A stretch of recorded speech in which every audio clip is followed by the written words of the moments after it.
Start. Bismillahirrahmanirrahim. Assalamualaikum dan salam sejahtera. Saya Muhammad Rashid bin Ramli, ahli kumpulan grup 10. Hari ini akan membincangkan mengenai El Nino.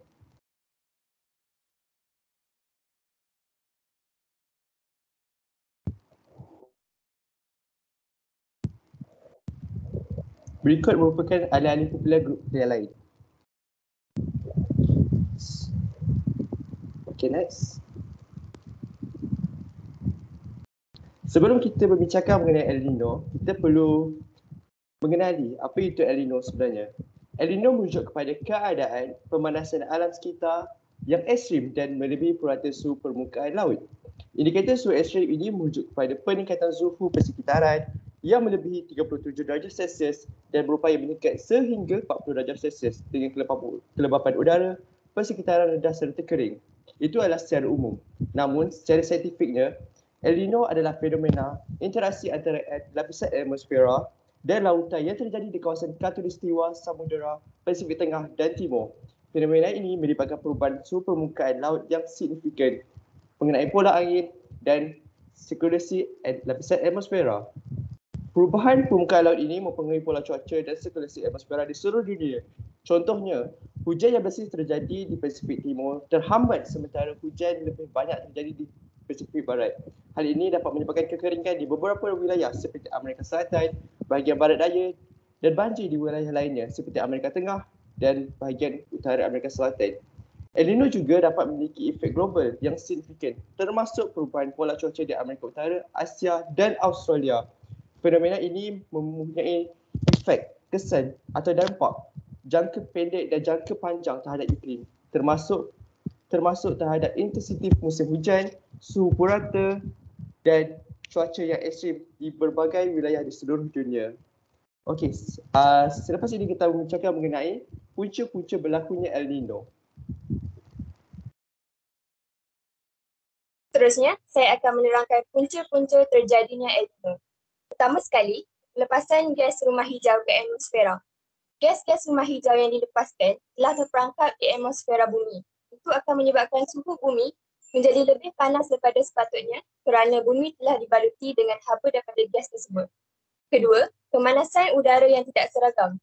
Udara di permukaan laut yang panas di Amerika Selatan meruap dan naik ke atas bagi membentuk awan. Akhirnya, terjadinya hujan di lautan Pasifik. Sebaliknya, di Kepulauan Indonesia, akibat daripada suhu permukaan yang rendah, udara akan turun ke bawah dan tidak mampu lagi membentuk awan bagi menghasilkan hujan.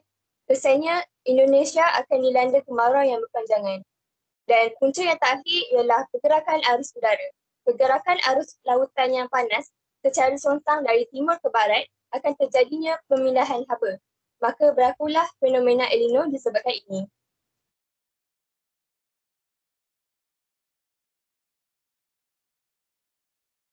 Seterusnya, kita akan membincangkan mengenai kesan-kesan El Nino. Yang pertama ialah pencemaran udara. Antara pencemaran udara yang berlaku adalah jerebu. Di mana jerebu yang berlaku pada sekitar tahun 1997 hingga 1998 di Malaysia ini turut dianggap terburuk dalam sejarah negara hingga menyebabkan hampir seluruh negara seolah-olah diselubungi asap. Bacaan indeks pencemaran udara IPU di setengah kawasan turut mencapai paras sangat berbahaya sehingga Perdana Menteri ketika itu Tuan Dr. Mahathir Mohamad terpaksa mengisytiharkan darurat. Seterusnya, kesan El Nino adalah krisis bekalan air. Semasa keadaan El Nino, keadaan udara adalah amat kering hingga menyebabkan penyusutan air ketara di kawasan tadahan air seperti empangan, tasik dan kolam disebabkan kadar sejatan yang tinggi dan tiada hujan. Pengalaman ketika El Nino yang melanda pada tahun 1997 hingga 1998 cukup memerikan, terutama bagi penduduk di Lembah Kelang apabila kira-kira 1.8 juta orang terpaksa berdepan dengan catuan air selama 6 bulan.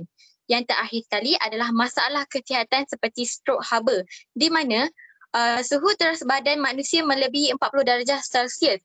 Seseorang itu akan mengalami gejala seperti keletihan, kelesuan, pitam atau pengsan dan kejangan otot.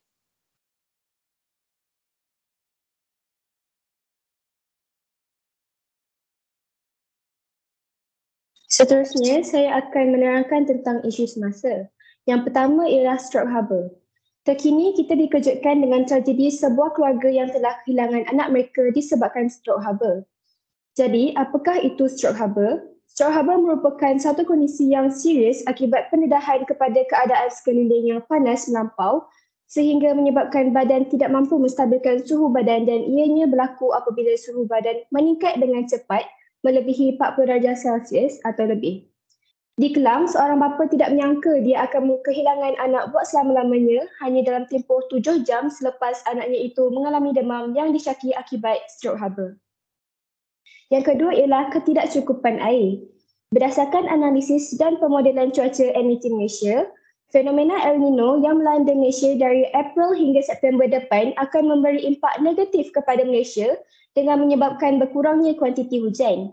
Berita harian hari ini melaporkan penduduk di Kedah, Negeri Sembilan, Pahang dan Kelantan bimbang dengan kemungkinan 4 negeri itu berdepan isu ketidakcukupan air menjelang Aidilfitri. Tidak lama lagi berikutan cuaca panas serta peningkatan penggunaan air sepanjang perayaan itu.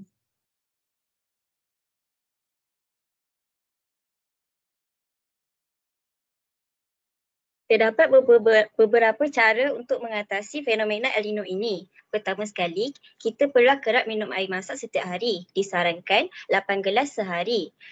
Kita juga perlulah mengurangkan aktiviti luar seperti berjoging ataupun bersiasat di taman rekreasi. Kita juga perlulah memakai pakaian yang tidak terlalu tebal dan longgar untuk memudahkan perudaraan. Hal ini demikian untuk mengelakkan berlaku dehidrasi yang berlebihan pada badan. Sekali, kita perlu menggunakan topi atau payung semasa berjalan di kawasan yang panas untuk mengelakkan terkena sinaran matahari yang berlebihan. Sekarang, kita akan melihat video pendek yang telah disediakan oleh kumpulan kami.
Created using Powtoon.